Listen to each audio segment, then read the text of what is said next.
Hello and welcome to the Healthy Moving Podcast, the show all about helping you to exercise less, but move more so that you will feel better. I am your host, Jen Hoffman of StayAtHomeYoga.com, and today I'm talking about easy. How many times a day do you say this to yourself? Why can't this just be easier? I'm going to give you something today to want, to go after, that's better than easy. Plus, I'm answering a listener question about getting started with meditation. So this wasn't the planned topic for today's episode. I'm switching gears and bringing you a different episode entirely because the last few weeks in my world have felt impossibly hard. That's the best way I can describe it. It feels like I'm moving through mud. Whether I'm trying to do something major, I've been tackling one of my big goals for 2015 right here in January so I can knock it off my list. Whether it's the steps I'm taking toward that, or even something as simple as making lunch. Everything I do, I feel like I'm moving through this big wall of resistance.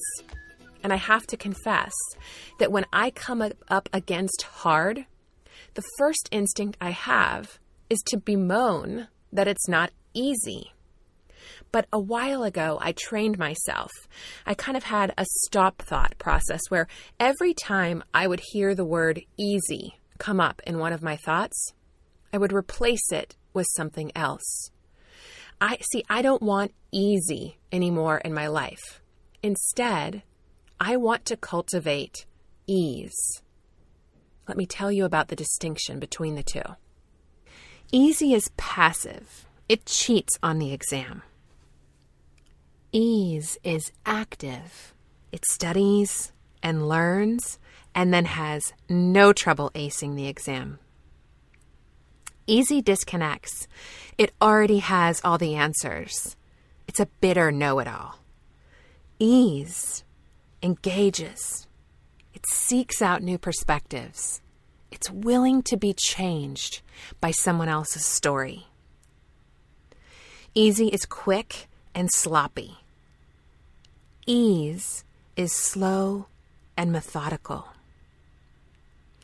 Easy wants to numb the hard feelings with food or a TV or a computer screen. Ease is willing to feel the hard because it knows the story doesn't end there. Easy runs away. Ease calmly walks toward. Easy can't stand to be around hard. Ease abides alongside hard. I know. Sometimes I grab a bowl of ice cream and veg out with my favorite guilty pleasure show too. That's okay. But I don't want that to be my default, my habit. It doesn't matter if we're talking about improving our own health and well-being or our world. Easy doesn't get the job done. Ease does. This week, join me. Resist the temptation to grab the easy. Instead, cultivate ease. I'll be back in just a moment to answer a listener question about a practice that adds tremendous ease to our lives.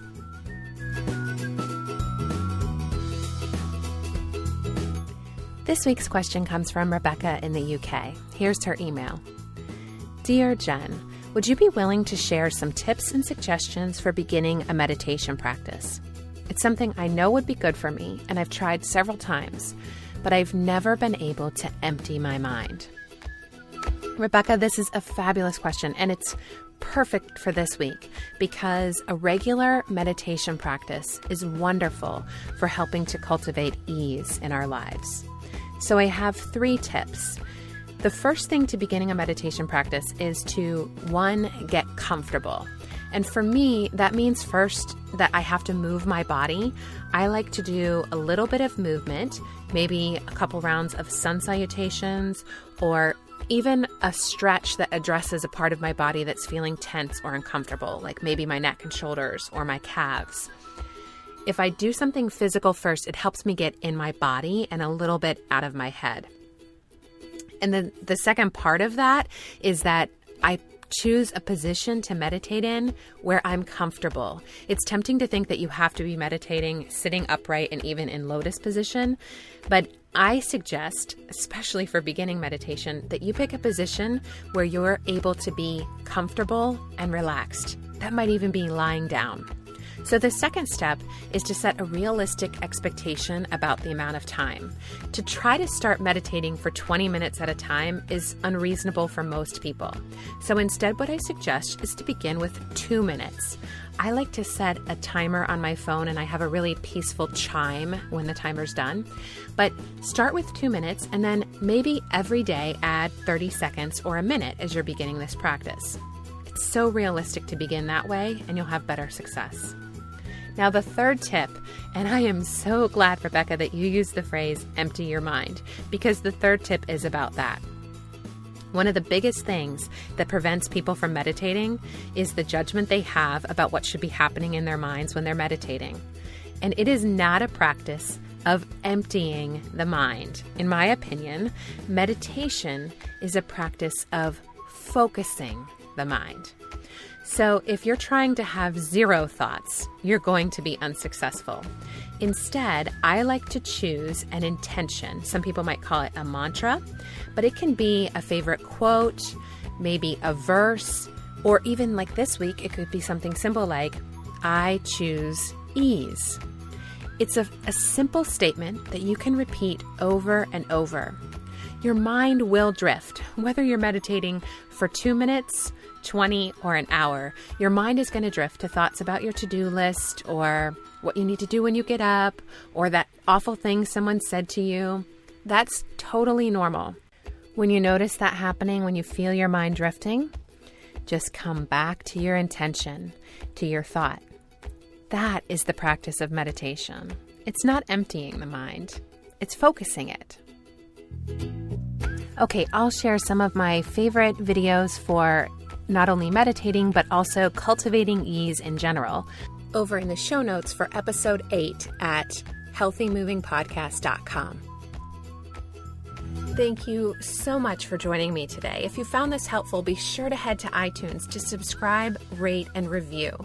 You can also find the show notes and links to join me for a free live class each month over at healthymovingpodcast.com. Be sure to go over there soon and sign up for the newsletter because later this week I'm opening up registration for this month's free live class.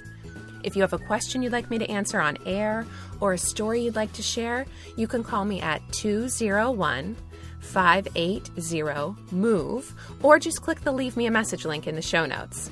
And you can help me start this healthy moving revolution we're on by telling your friends and family about the show. There's Facebook and Twitter links over on the site to help make spreading the word a breeze for you. Until next week, friends, keep moving.